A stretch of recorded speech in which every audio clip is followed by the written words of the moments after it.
The analogy that people often raise is Kodak, right? Kodak kept making film and kept making film and kept making film, and one day we didn't use film anymore, and Kodak wasn't a company anymore.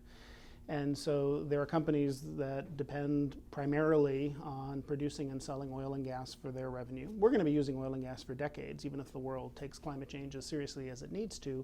But over time, we're going to use less and less oil unless new technologies can be developed to capture the CO2 from that. Natural gas is going to play an increasing role in substituting for coal and helping to balance renewables, but eventually natural gas too starts to decline.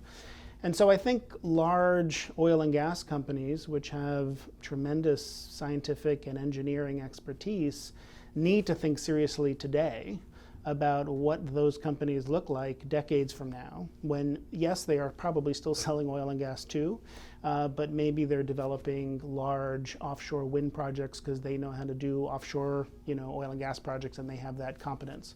Or they're thinking about how to invest in alternatives to oil, different forms of renewable energy. We don't fully know yet what the suite of sources of energy will look like in a world that is deeply decarbonized. Certainly it'll be more solar and wind, probably nuclear too, but it's going to be a mix of things maybe we haven't even developed yet.